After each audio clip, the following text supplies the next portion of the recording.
അവിടെ തൊട്ടടുത്ത് തന്നെ കടൽ തീരത്ത് മരക്കൂട്ടങ്ങൾക്കിടയിൽ ഒരു നോവ എന്ന പേരുള്ള ഫെസ്റ്റിവൽ നടക്കുകയായിരുന്നു.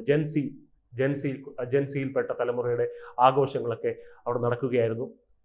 അത് ഏതാണ്ട് അവസാനിക്കാറായപ്പോഴത്തേക്ക് ഈ ഭീകരവാദികൾ അവിടേക്ക് വലിയ ബഹളത്തോടെ ട്രക്കുകളുമായി ഇടിച്ചു കയറി. അവിടെ കണ്ണിൽ കണ്ടവരെയെല്ലാം വെടിവെച്ച് വീഴ്ത്തി, തലയെടുത്തു, സ്ത്രീകളുടെ മാറിടങ്ങളും വിരലുകളും അറുത്തുമാറ്റി, കൂട്ടമായി ബലാത്സംഗം ചെയ്തു.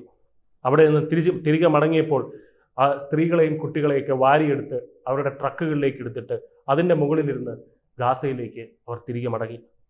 കാവൽ നിന്ന പട്ടാളക്കാരുടെ മുകളിലേക്ക് അവർ ട്രക്കുകൾ ഇടിച്ചു കയറ്റി. നോവയിലെ പോലീസ് സ്റ്റേഷൻ ബോംബ് വെച്ച് തകർത്തു. ഇസ്രായേൽ ഡിഫൻസിൻ്റെ അല്ലെങ്കിൽ ഇൻ്റലിജൻസിൻ്റെ വീഴ്ച ഇവിടെ വ്യക്തമാണ്.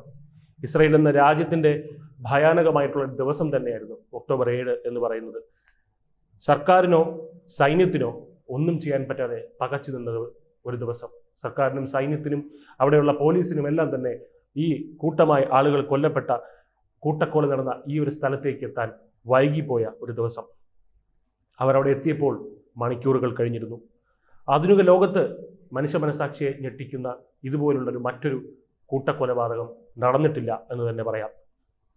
എന്തുകൊണ്ടാണ് ഒക്ടോബർ 7 എന്നുള്ള തീയതി തന്നെ ഹമാസ് ഇതിനു വേണ്ടി തിരഞ്ഞെടുത്തത്? ജൂതന്മാരുടെ ഏറ്റവും സവിശേഷമായിട്ടുള്ള ഒരു അവധി ദിവസമാണ് ഒക്ടോബർ 7 എന്ന് പറയുന്നത്. പട്ടാളക്കാർക്കും പോലീസുകാർക്കും അന്ന് അവധിയാണ്.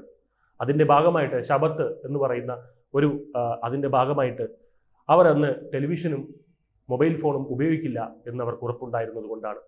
ഇസ്രായേലി ഇൻ്റലിജൻസിൻ്റെ ഗൗരവമായിട്ടുള്ള വീഴ്ച മുതലെടുത്തുകൊണ്ട് ഈ ഹമാസ് അന്ന് അവിടെ അതിക്രമിച്ച് കയറിയപ്പോൾ ഒരു കൂട്ടം പാവപ്പെട്ട ജനതയുടെ വിധിയാണ് എന്നേക്കുമായി മാറ്റി എഴുതപ്പെട്ടത്.